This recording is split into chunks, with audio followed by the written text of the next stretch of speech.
Chaos Space Marine Possessed. Story continued from entry for Demon Weapons. Tarax looked on, shark eyes behind heavy lids, a fixed sneer on his face as he watched the pantomime. Strangely, his expression was utterly matched by the man to his left, Zamet Haket. The Iron Warrior and the Thousand Sun were of a single mind in this one circumstance, for it would have been laughable if it were not so astonishingly sad.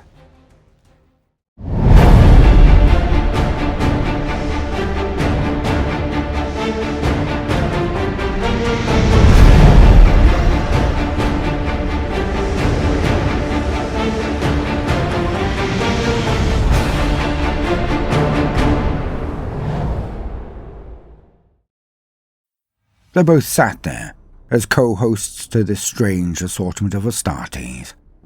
Zamet Haket, a lord of magic, Tarax, a horror of temporal might. Both were bored and annoyed, for exactly the same reason. They were children, these Marines. This is what they had devolved down to, watching these idiots perform what they thought a great blasphemy in front of them. Spittle ran down the icon of the Emperor, sticky runnels collecting at its most pronounced points and dripping from it. Pathetic. They all lined up, standing in their power armor, festooned with childish script and useless markings. Not 1 ounce of power between the myriad of scroll. They had flesh on their armor, barbs and trinkets galore, heads, teeth, eyes, ears, all hung from strings around necks, or attached to waist or wrist or backpack. It was a joke. As if they had been shown pics of Chaos Marines and decided to shallowly copy what they thought they saw there. They knew nothing. Tarax looked to Zamet and rolled his eyes as the previously loyal chapter spat on the image of the Emperor. He made a small circle with his finger, only for Zamet to see, clearly indicating that they could round this up swiftly. To which the sorcerer actually snorted in mirth. It did not go unnoticed by the leader of the Marines. He was no chapter master, no captain. Those had been affixed to the prow of the battle barges of the recently fallen chapter of Marines. Their highest-ranking lord was no more than a lieutenant. But he had somehow taken his entire brotherhood into the waiting clutches of the dark gods of chaos, had risen up and arranged for the capture and torture of the previous leadership. So he thought he was the bee's knees, the very epitome of all that it was to be a Chaos Marine. At the sound, he rounded on the 2 true Chaos Lords and glared at them. But he knew he was on thin ice. He held his tongue, but the effort was real. Tarax and Zamet could almost taste his anger. Tarax broke the silence as the officer just stood looking at him. "This is a fine display of your perspective, I am sure. In your mind. But perhaps we can dispense with the rest of the gobbing display and crack on to a real test. A real sign of your devotion." Zamet Haket also spoke. "Yes, I find I must agree with my brother of the Iron Warriors. It shows you despise the Emperor, but that does not mean that you love the true Lords of the Universe." The lieutenant shifted his stance, shuffling as he was utterly shocked. His men had been defiling the image of the Emperor, had brought with them 10,000 slaves as a gift to the existing Chaos Space Marine Lords, had approached them and expected to be welcomed with outstretched arms. It was dawning on the lieutenant that his estimations of his new-found friends was not as desperate as Imperial propaganda may have led him to believe. He gulped and began to truly listen to them, to watch everything they did more intently. and he could now see the disdain that they held for him and his men. Utter disdain. You know, Zamet, I now feel that perhaps we should gain a better picture of the worth of these Marines, the true depths of their newfound faith. And I think I have the way to do it. Well, more to put it, you do. At that Zamet nodded. Go on, explain to this Marine, and to me, what you envisage. Well, nothing shows devotion as much as a joining. Up for it? Or got a toady that can perform the rites involved? Zamet responded. Child's play. I will have one of my acolytes officiate. Now all we need are volunteers. At that, he looked back at the lieutenant and beamed. It was probably the most harrowing thing the officer had ever seen, for it was matched by the widening grin of the Iron Warrior. The lieutenant had a strong feeling like he was a chicken and they were both foxes. But he had no choice. If they turned on him now, they would annihilate his Marines, seize his assets, his battle barges and fleet. He was walking on thin ice, and he knew it. So he merely nodded his agreement. Only hours later, the applicants had been identified. Zamet Haket and Talax Antarax did not know if this was by lot, by choice, or by diktat. But they were provided with 2 scores of volunteers. And the process began. It was not swift, and it was not easy. Over the next week, which was pushing it quite radically, stated Zamet, it was done.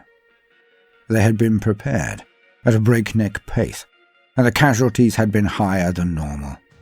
But both Chaos Lords just gently chortled to themselves when informed of the progress. So when the ritual was done, there were only a dozen Astartes who had survived the ordeal. Hours of chanting and bells, candles, screams, sacrifices and spells. The event took a full 24 hours without break, so Zamet Haket and Talax Antarax appeared only for the last hour of the proceedings. It was a horror to witness. Disembodied beings of pure spite brought into real space, and then forced into the bodies of the Astartes who had undergone the preparation. The Silver Graves chapter command, what was left of them anyway, had been summoned to witness the end of the ritual, to bask in the glories of the power of the true gods of the world, they were told. At the end of the rite, the beings in chains at cardinal points in a massive circle, all twisted and shifted constantly. Their forms no longer static. Even their appearance in the real universe was flickering at points, making them seem to disappear then return in the blink of an eye. Tarax walked the circle with Zamet and took each one's jaw in his hand and pulled them so he could look in their eyes. Each one had a pair of red irises, shifting as they looked into his own face. Tarax seemed more like a huntsman, gaining ascendancy over curs and stray dogs as he prowled the circle, checking each one. The 2 of them then processed to the officers of the Silver Graves. Well, they now called themselves the Sick and Sickle, but that meant nothing. It was a name only. For as he approached the would-be traitor Marines, he saw their ashen faces, the gorge only barely being controlled. As expected, thought Tarax. Pathetic. He then winked and nodded to Zamet Haket. At that, the beings who were now possessed by demons, the previous Marines, all had their shackles unlashed as one. And like that hunting pack, they all stalked up behind Talax Antarax, their red eyes shifting around their faces, but locked on the Marines in front of them. They were drooling. All of them. Talax then spoke over his shoulder, while holding the lieutenant in charge with his cold gaze. He addressed the possessed. What do you smell? The possessed all whined and whickered at the same time, but none spoke. None could any more. Tarex then addressed the lieutenant. I'll tell you what they smell. They smell fear. Their senses are far more pronounced than my own, and I can smell it like an open sewer. The whiff of terror from you lot is all the proof we need. With that, Tarex just raised his hand and pointed at the officers. The next few moments he and Zamet Haked stood passively observing the slaughter of the Marines. The possessed screeched and then tore into them, slicing through power armor with distended claws and massive crab-like pincers that erupted out of their arms at a whim. The slaughter was great. Zamet Haked just inclined his head and said, "Hardly a loss, but perhaps wasteful. We could have used them as a forlorn hope, maybe." No, wizard. We have lost nothing."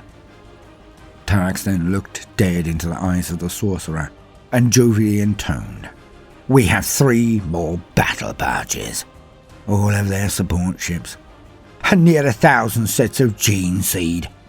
We will build better troops than these scum would ever provide." Zamet Haked nodded with a wry smile as the two of them went back to watching the carnage, as the possessed continued their rampage.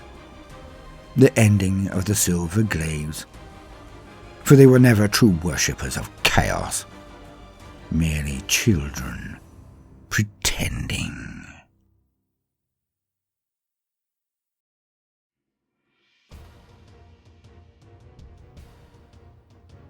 Welcome, gentle listener. I am Baldermort, your faithful servant, and I wish to introduce you to the forces, factions, and units of the Warhammer 40k universe, the grim darkness of the far future, where there is no time for peace, there is only time for war. And today, we are to take a look at some of the most dangerous opponents a Marine can face.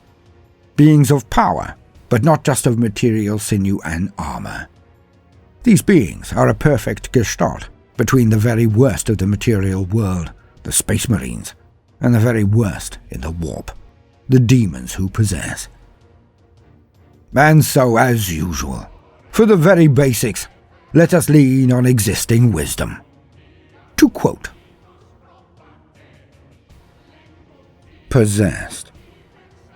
For some Chaos Space Marines, simply dedicating their souls to the service of the gods is not enough. Those who thirst for power at any cost will offer themselves wholly to chaos, becoming willing hosts to the immaterial creatures of the warp. Such possession is a lengthy and agonizing experience, as the demons within them infest their physical forms, molding them to better suit their peculiar needs. Those who offer themselves up for possession spend months in rituals of debasement and scarification, preparing their bodies to harbor a demonic entity. Though the personalities of those half-mad supplicants are subsumed forever, mass possessions are nonetheless great celebrations of the union between the mortal and the demonic. For the mortal host, a shortcut to exceptional power has been achieved. For the demon, the flesh and blood of the host acts as an anchor to the material realm that allows them to exist outside of warp-saturated environments, instead of fading away over time, as with their kin. They remain whole almost indefinitely. Possessed are easily identified by their grotesque features and mutated bodies. They may have vicious claws, outlandish warped limbs, tentacles, wings, extra mouths and eyes, or razored talons that can gouge through ceramite and steel. In battle, they sometimes appear to flicker in and out of reality, or even take different forms from one moment to the next, bounding along in the matter of predatory beasts, only to erupt into howling tornadoes of teeth and claws that seem more ethereal storm than mortal man. They are superb trackers, able to perceive the material realm and the Empyrean at the same time. They can see fear, taste doubt, and feel the greasy psychic stain of despair. Using these uncanny senses, They can even guide the fleets of the Chaos Space Marines through the shifting tides of the warp, should they deign to help their mortal allies. However, their primary role, and that which they most relish, is tearing apart their prey in frantic yet inventive displays of violence. Greater Possessed. Those mortal warriors who commit the most notable acts of monstrosity attract the attention of the most malefic warp beings, those named as heralds by the dark gods. Towering over their fearsome kin, Greater Possessed are not only stronger and far more savage, but radiate an unholy charisma that even pure creatures of the warp recognize. Fellow demonkin look upon these deformed champions with great reverence, for they are living proof of the ultimate ascension that awaits them all. With gigantic pincer claws and scythe-like talons of twisted bone, these malformed abominations slash and tear their prey apart, delighting in the gory carnage they wreak. Every Greater Possessed is a locus of empiric power in real space, an instrument through which the fell corruption of the warp are given form. Both mortal and demonic warriors are driven to an exultant frenzy when they fight alongside these horrific champions, desperate to claim such eternal honor for themselves with a worthy display of brutality. Yet the Greater Possessed themselves have little interest in the ascension of their allies. What mind they have is fixed on carnage. End quote.